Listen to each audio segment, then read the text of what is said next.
Hey, awesomes. How's it going? Um, Welcome to, I guess we're at week 14 as we're winding down the semester very rapidly. And I apologize. But sorry, I had to do some birthday shopping this week. It's my wife's birthday this week or today. I got sidetracked yesterday. But anyway, this week we're working on making it sticky, right? We're taking what we've written, and I've gone through, I think I got almost all of them done. I might have one or two left to do. I'll get those done today. Your make it sticky paragraphs, right? We're trying to take that. One of the things I really want to talk to you about today is what's difficult, some challenging sometimes about this is to stay focused on making the writing idea sticky, not making. So let's say if your writing idea is introductions, we're not talking about trying to make the how do you help someone make an introduction sticky.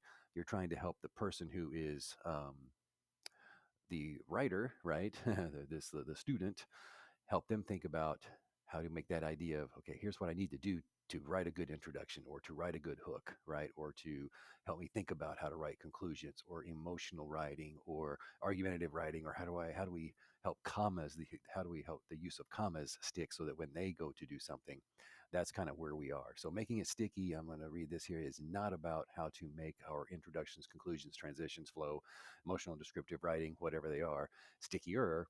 The it and making it sticky is about how we help someone remember your writing idea or the thing that you're thinking about, making that specific writing idea kind of stick in their mind. So put these little questions together here. This is kind of what I use to help me think about it.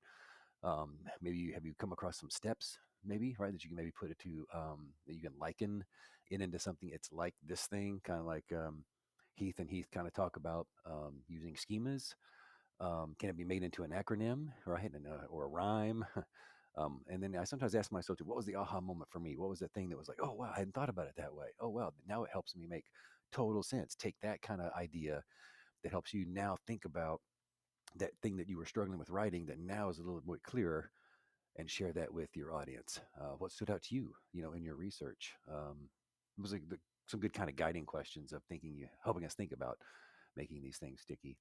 And then you simply take whatever you answered, use those answers to help make it stick. So, for example, and of course, I've already kind of told you that a lot of my videos here and stuff like that, some of the sound that I was playing from the YouTube thing didn't make it on there. And I think I've almost got it fixed. And so I'm hoping to have that problem solved for you soon. But you'll notice here when I actually get into talking about things, I'm using that song from Sesame Street. And one of these things is not like the other to help people think about revision.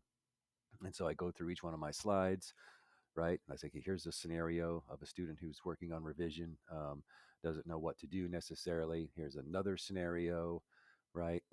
And then I have the examples that I show, right? Here is this one, right? How does it compare to the other one? And I kind of show you this side by side screen using the idea. One of these things is not like, and that's how I'm making the idea of revision. So if they're sitting there and you go, okay, what do I do? Excuse me, if I need to make some revisions to my formatting. It's 9:30 at night, right? The paper's due in 2 hours. This particular professor I know is probably not going to give me any extra time. I need to get it. Here's a sticky idea, and that is one of these things is not like the other. Oh yeah, I can go do this comparison thing, right?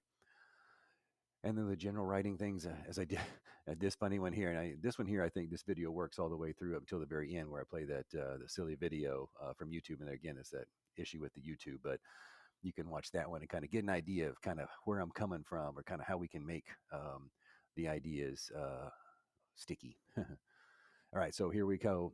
So due Monday is we're trying to put our entire written essay together, right? As soon as I'm done making any comments on your last section, you can then put the whole thing together, and we'll submit that to Moodle Monday night. And then I say visual presentation to class, and I basically what I mean is, whatever you come up with, your record your video, send that to me, and then I'm going to make them available to everybody, and we're going to kind of take a look at them kind of as a group, okay? And then of course I'll take a look at everything real quickly next week, and then you'll have till Tuesday, April 27th, to make any final revisions on any project, any assignment, any discussion that you want to do, and get all caught up. So there's still time. So I cannot stress that enough and encourage you to take advantage of that time. Reach out to me if there's anything that you need or anything I can do to help you.